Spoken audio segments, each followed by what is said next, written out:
Good morning. It is the 28th of April 2021.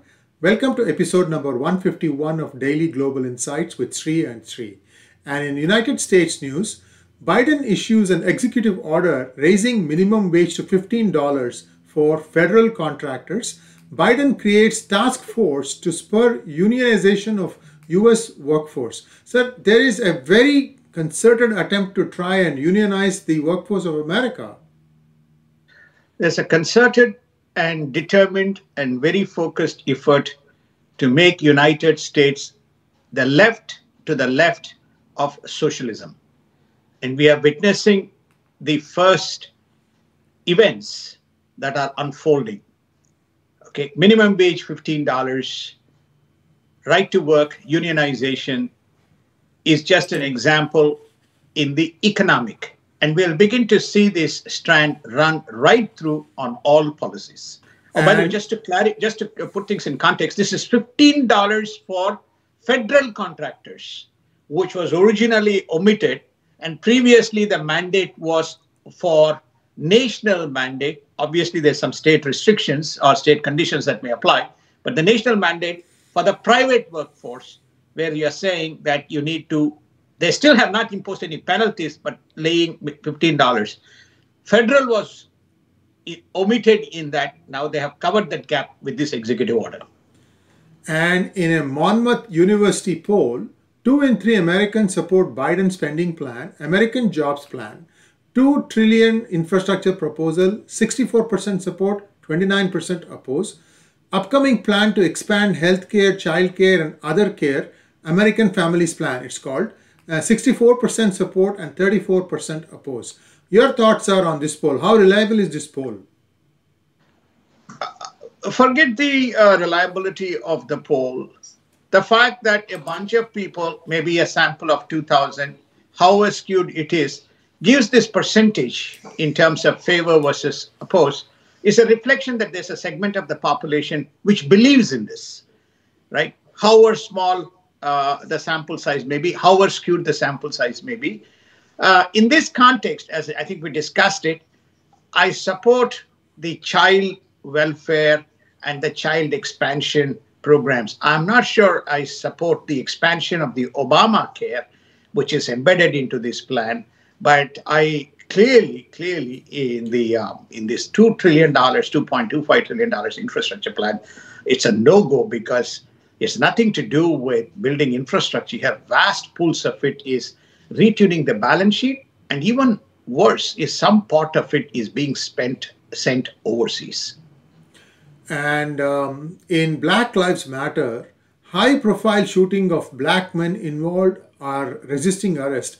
This is actually a losing proposition. And we also come to know now that Silicon Valley Titans have donated a combined $7.5 million to Black Lives Matter co-founder. And now Biden is going to hold a rally in Atlanta after backing the Major League Baseball Georgia boycott. So I'm a little concerned about the way in which this thing is now morphing.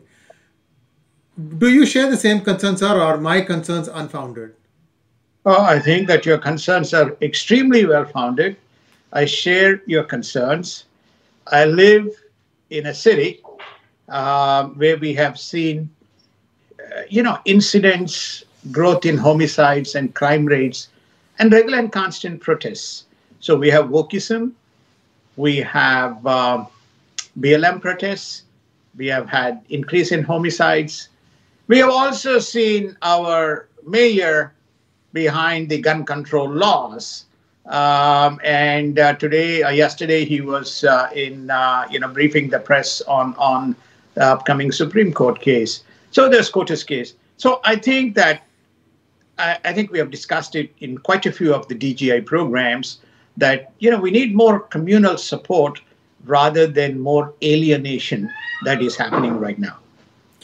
And some states fear that the Supreme Court of the United States gun case might undermine the local gun control. As a matter of fact, Idaho House Committee has actually cleared the bill banning gun control orders. That means they are undoing what they think might be coming down the pipeline. Am I correct, sir?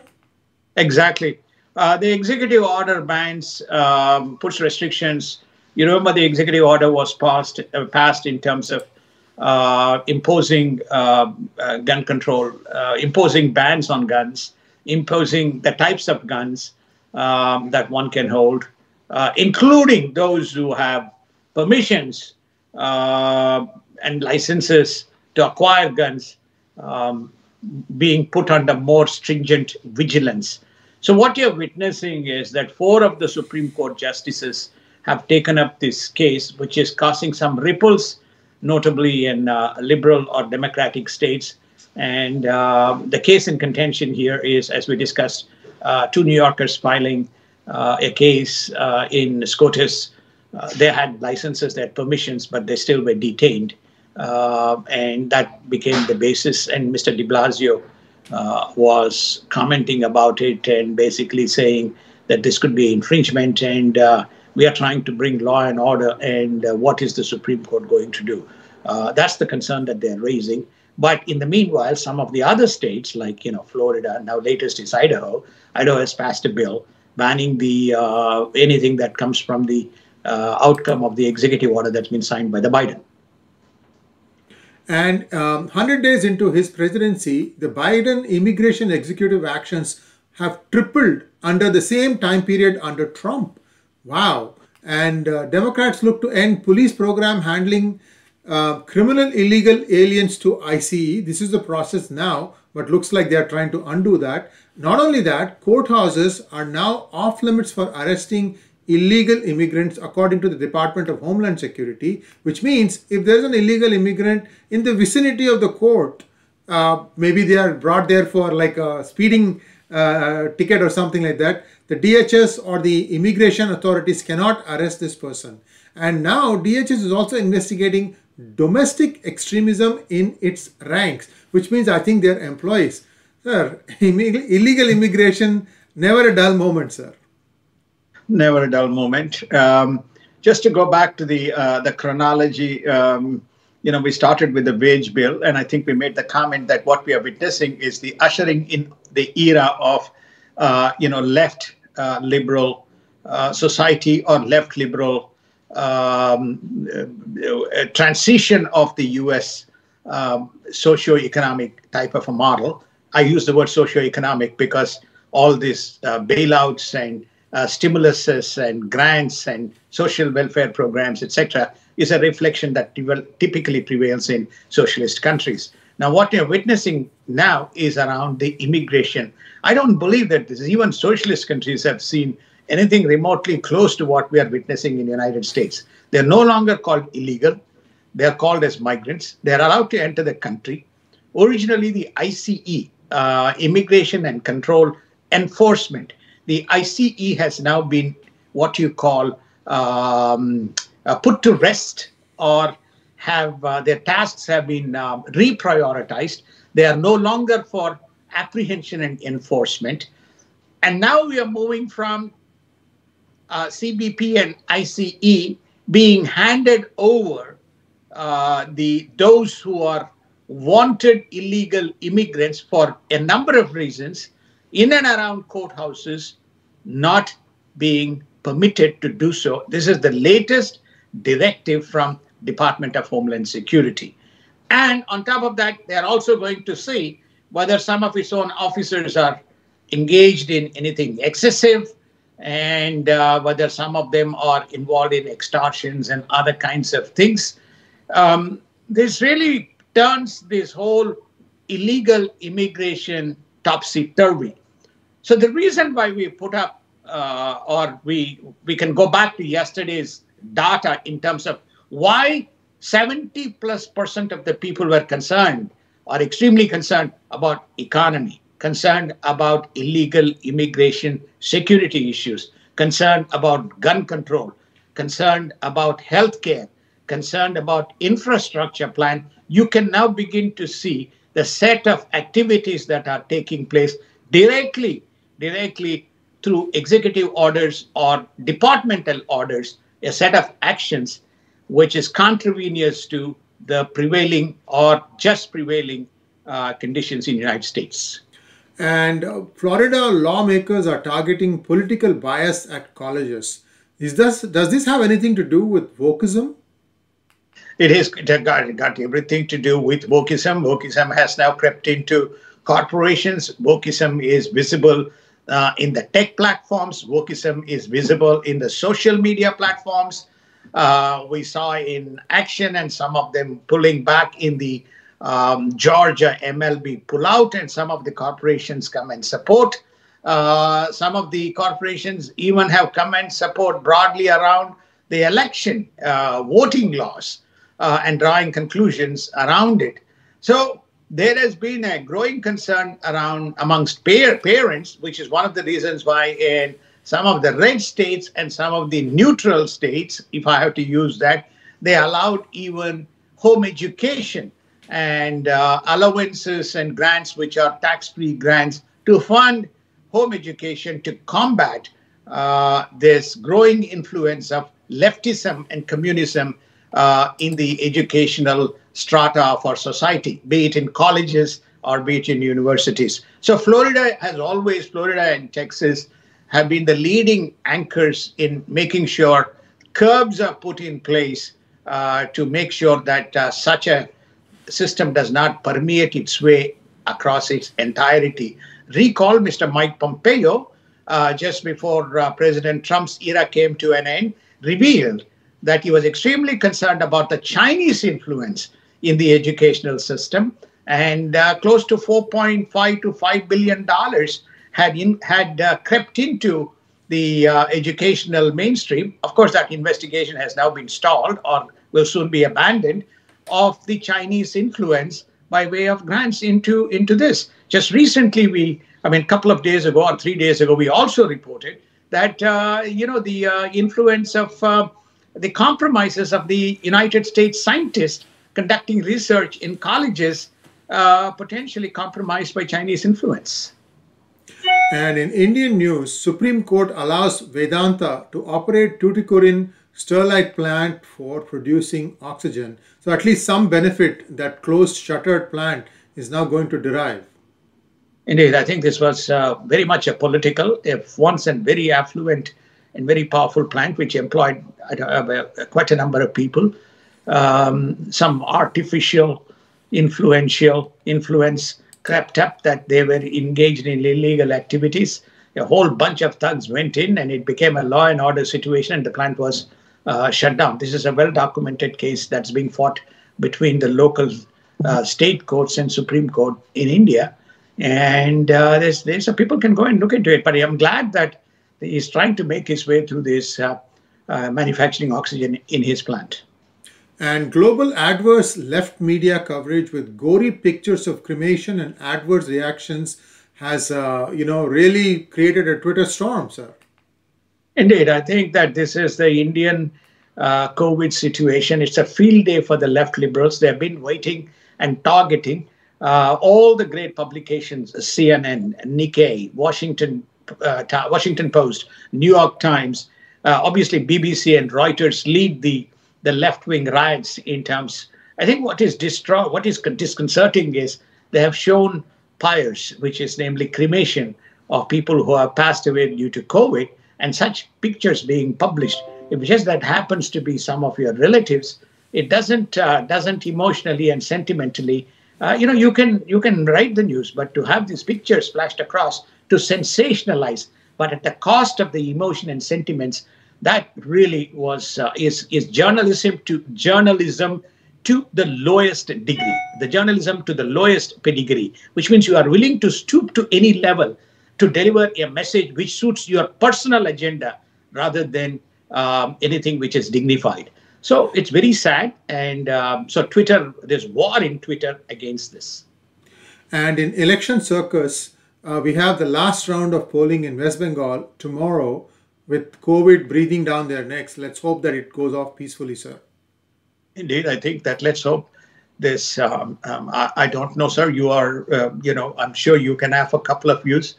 This mammoth, eternal polling that goes on in India for, 2 months and 3 months. that you got to keep these ballot boxes, safe or whatever. It's not ballot boxes. I think they're EVMs, electronic virtual voting machines. I am sure that, if there's anything remotely similar to what happened in the United States, it would be probably a disaster. I'm sure the elections are reasonably well managed in India, but this is too long a time. You conduct the elections and you wait, and this whole electronic era we are talking about, everything is electronic age. And I think they must do something better to kind of move this agenda forward so that you don't get into, when they started everything normal, when they're finishing, they are in the middle of a big pandemic wave. And in global news, MI6 of United Kingdom is spying on nations to ensure they abide by climate change pledges.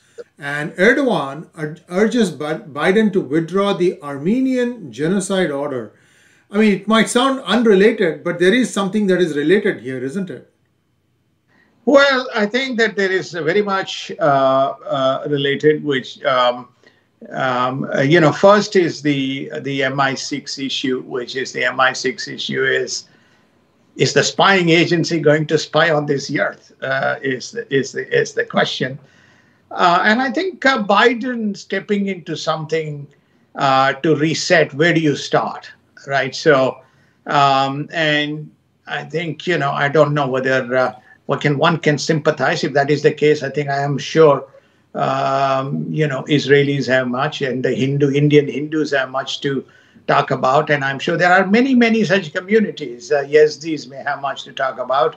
And, many of the Kurds, Peshmergas, have, much to talk about. So you can go on and on and on. And African tribes may have much to talk about. Here, some of the oppressed people, that's why there's a reparation program that is being contemplated here to talk about. So how long and how far you go to reset the history, and then the spying to watch that people are enforcing or adhering to the climate, none of these things seems to, it all reflects some kind of a broad global social agenda rather than anything which is based on democracy and self-governance principle and transparency and reporting. You don't need to spy on Japan. Japan will give you the numbers. You don't need to spy on Australia. They will give you the numbers. You don't need to spy on many of the European countries. You'll probably get the numbers. I would say the same with United States too. But do you need spying to make sure that these things, of course, they may argue about India and they may argue about China, but India again is well on its way in terms of meeting the green gas emission, control numbers in terms of temperature. And a leaked audio of Iran's top diplomat Imperils nuclear talks with the United States, John Kelly in the center of Iran controversy, unsafe maneuvers, United States and Iran ships had 3-hour encounter in the Persian Gulf this month. This is the first time I think anyone is mentioning it. So your thoughts? My thoughts are that the John Kerry revelation is stunning. If there is audio tape of the leading diplomat of Iran having conversations, and it is alleged that John Kerry has talked about no less than 200 or 300 times some of the Israeli maneuvers, and especially in Syria and other places targeting the Iranian assets or Iranian rebels or whatever you want to call them. In those territories and being targeted. And if that is the case, this by the way happened during John Kelly's period under Obama administration. It's come to surface, raises the questions, and there is a chorus that is going on for calling for his resignation. He's denying. Naturally, he's not going to say, by the way, I'm sorry, I revealed all these types of stuff, so therefore but I did it for some reason. You're not going to say that. He's basically denying. With regard to these maneuvers, why is it coming? This should have been reported. If an Iranian ship had quite deliberately had done, apparently it's about 3 hours, dangerous maneuvers around the U.S., which they had to navigate and to warn, despite warning, should that be the case, is this information suppressed basically to cover up this stuff for the energy discussions or the Iran nuclear deal discussions? So is it so important that such kind of aggressions are not reported by the mainstream media unless some investigative journalists pick it up and report the stories. Very sad. And Vice President Kamala Harris offers an additional $310 million in support for Northern Triangle countries. Which are these Northern Triangle countries, sir? For strange reasons, these are called Northern Triangle. I'm sure somebody has better providence than myself, which is El Salvador, Honduras, and Guatemala, which is actually in south, if you see south of Mexico, right in the, maybe it's north of Caribbean. So it's in the Northern Triangle. That's the only conclusion I can draw. So she wants to give them, because that's where the maximum incursions are coming. If you actually look at the map, they're coming through Mexico into United States. And they call the Guatemala caravans, which is coming in. So she has offered them $310 million for COVID, and apparently they had some other famine and flood type of relief. So it's like the Democrats are throwing money as though it is nobody's business, and this is U.S. taxpayers' money. U.S. taxpayers, and nobody wants to raise any hue and cry about it. They just accept this as fait accompli. And she goes around and throws these big numbers. So $310 million. Here's the $310 million, probably an addendum to the infrastructure plan that goes out of the window to, look, I think we are sympathetic, we are compassionate, we want to do, but it cannot be under borrow more to give some charity, especially when your debt burden is growing at an alarming rate. And Taiwan stands with India ready to provide help. President Tsai Ing-wen on COVID crisis. India's COVID crisis, ASEAN is keen to help, fearful of variants, and France is going to assist India with 8 oxygen generation plants, ventilators, and ICU equipment. And even Bhutan is going to send liquid oxygen from a new plant to India. So a lot of countries are jumping in to help India now, sir. Indeed. I think it's wonderful. Taiwan and Bhutan to me stands out, which is a small nation demonstrating the true spirit of partnership between India and Bhutan. Between India and Taiwan, and same with Bhutan. Very, very small. Like they probably have one or two, not more than one or two plants which manufacture oxygen, and for them to come forward and do it. France is also front and center. ASEAN has always been very supportive and very embracive of India, notwithstanding the fact, because it is of near shore, Proximus, and a lot of flights, they are also equally concerned that the rate at which this double variant, COVID spreads. So there's a red zone, or there's a blockage of incoming visitors. Still, the citizens and others can come back and go through the quarantine process. But it basically shows that countries, France is front and center in terms of has clearly emerged as a strategic partner, leading strategic partner for India on all matters, from security to health to defense to procurement. Similarly, Israel, similarly UAE, similarly ASEAN. Asian Group is one of the largest investors into India as well. So it augurs well as to where India's future is and where India's partnership as it gets out of the COVID and goes back into the mainstream. And Indonesia says that a powerful underwater wave probably sunk its submarine. And in global COVID update, Pfizer new at-home pill, that is, this is a new pill which you can take for treating COVID, could be available at the end of the year. GOP documents in Congress promote COVID-19 vaccine. Indian strain of coronavirus spreads faster, but little evidence of it being lethal. So we now have some idea of this double mutating virus also, sir? We have. I think the initial records, initial evidences and data points out that these variants lost, those who are impacted, apparently they get some temperatures. It lasts between 3 to 5 days or even a little longer, but then the recovery also is equally faster without significant intervention. So many of them can self-quarantine at home and recover out of it, is the initial evidence. If that is the case, then this will be a passing phase for India. But those who have always got issues around respiratory, preconditions, those people suffer the consequences from this. Indeed, I think that is very true. United States has, with massive vaccination, has stalled the progress of the deaths. We were accelerating quite rapidly, 250, 300, 400, 500, but now we have been able to stem that. As doctors point out, that they have a lot more data today relative to what they had, and even the treatment protocols have improved. The one word of caution on both in United States as in India is, depending on when we actually took this data may not have been updated. So there could be corrections to this number. And if there is any big variations, we shall report it in our tomorrow's program. And in markets news, Fed is not expected to make any policy changes for 2021 at tomorrow's meeting. Some analysts say that the economy is busting and may need to slow the asset purchase program.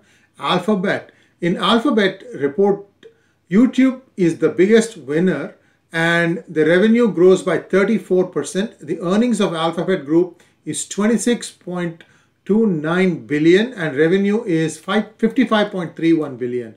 Microsoft books biggest revenue growth since 2018, a revenue of 41.71 billion with an earnings per share of $1.95. And Starbucks has a revenue of 6.7 billion, earnings per share of 62 cents. Same store sales returned to pre-pandemic level. That's a very important indicator, isn't it? So to me, the big takeaway in the markets news is we predicted this, that we not predicted, we were giving directional trends. Fed is not going to make any policy changes in 2021. So, but there is very positive momentum, and so therefore we could see changes coming in 2022. At least in second half of 2022. The first indication of any change in policy will be when they completely deaccelerate the asset purchase programs, which is 120 now. It's already come down to about 80 billion a month. When they taper that off, that that the liquidity crisis is over and the economy is on its wheels, and we may begin to see the rates. On the earnings side, the pre-pandemic sales achieved by the same store sales achieved by Starbucks is an indication of two things.